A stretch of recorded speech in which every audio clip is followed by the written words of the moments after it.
पहली बात तो उपासक को ये नहीं देखना कि हमारा मन लगता है कि नहीं। उपासक को नाम चलाने का प्रयास करना चाहिए। पहला प्रयास नाम चलाना है। दूसरा, हमारा जो मन नाम जप के समय बहुत भूत भविष्य की बातें सोचता है, व्यर्थ की बातें सोचता है, पाप की बातें सोचता है, उनका कोई भी प्रभाव मन पर नहीं पड़ेगा। वो सब डिलीट हो जाएंगे क्योंकि नाम चल रहा है। और बहुत जन्मों के संस्कार हमारे नाम में भरे पड़े हैं।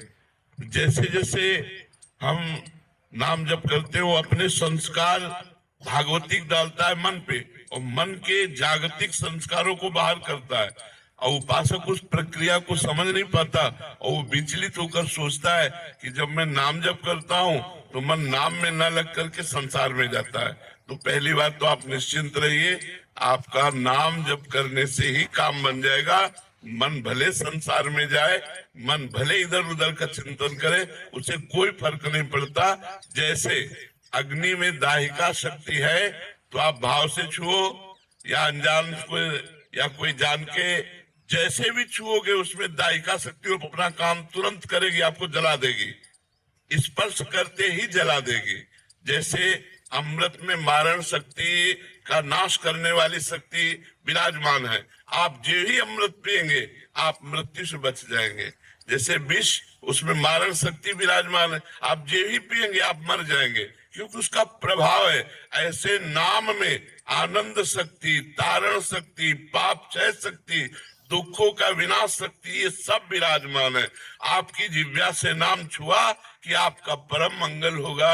इसीलिए गोस्वामी जी ने लिखा है, भाव कुभाव अनख आलसहु नाम जपत मंगल दिश दसहु।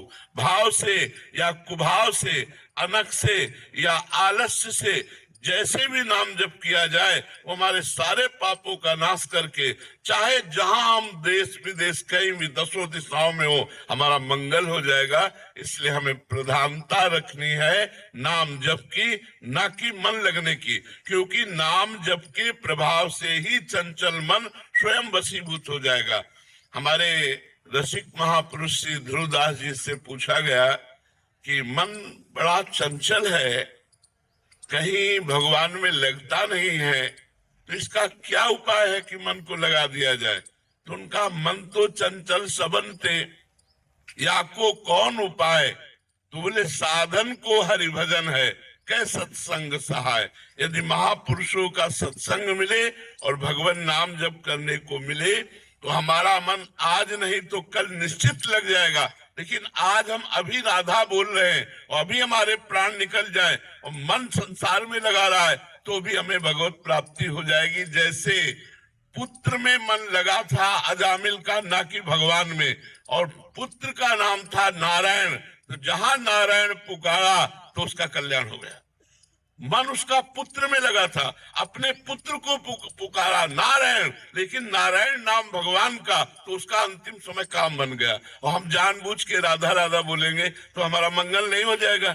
वो तो अपने पुत्र के लिए नारायण बुलाया तो उसका कल्याण हो गया। और हम जानबूझ के राधा राधा, कृष्ण कृष्ण, राम राम, शिव शिव, हरि हरि जपेंगे, हमारा परम मंगल हो जाएगा, मन लगे या न लगे। हम कई बार उदाहरण देते हैं, जैसे हमारा मन कहीं और लगा हो, भोजन पा रहे तो पेट भर जाएगा ना। ऐसा तो नहीं है कि मन नहीं लगा तो हमारा पेट भरा नहीं, हमारा तो पेट भर जाएगा ना।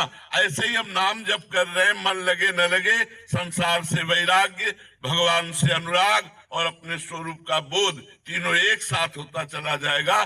जब अधिक नाम जप करोगे तो अनुभव में आ जाएगा। इसलिए सबसे प्रार्थना है, पहली बात, शराब मत पीजिएगा। अगर इतने लोगों में से कोई भी शराब पीता हो तो आज वृंदावन की पावन भूमि में रज में बैठे हो, शपथ खा लो कि शराब नहीं पिएंगे। वो तुम्हारी बुद्धि को भ्रष्ट करता है, तुम्हारा पैसा व्यर्थ जाता है और तुम्हारे शरीर के अंगों का नाश करता है।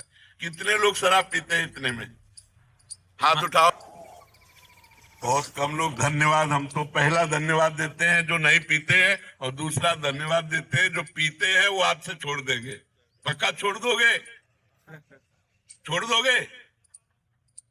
हाँ, पहली बात शराब नहीं पीना, दूसरी बात राजकीय, राष्ट्रीय और व्यापारिक इन उद्देश्यों में जो देश विदेश जाते आते हैं या जो हमारे देश के संरक्षक हैं उनको मांस भी परोसा जाता है। कोशिश कीजिए, हम ना की कसम नहीं खवा रहे, कोशिश कीजिए कि आपका आहार मांस शून्य हो।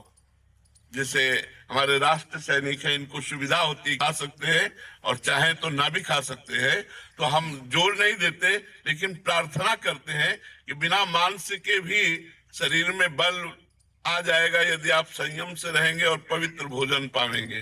किसी जीव का मांस ना खाइए, क्योंकि ये पाप आपके शरीर को अभी नहीं तो आगे चलकर, और इस जन्म में नहीं तो अगले जन्म में बहुत दुख भोगना पड़ेगा जो दूसरे शरीरों का मांस खाते हैं। अगर राष्ट्रीय सेवा में है तो भगवान जैसे निर्वाह करे वैसे निर्वाह करो। अगर बच सकते हो तो मांस खाने से बचो। अगर शराब पीना और मांस खाना, और तीसरा दोष पराई स्त्री से व्यभिचार करना, अगर इन तीनों पर आप विजय प्राप्त कर लें और नाम जप करें तो इसी जन्म में आपका मंगल हो जाएगा।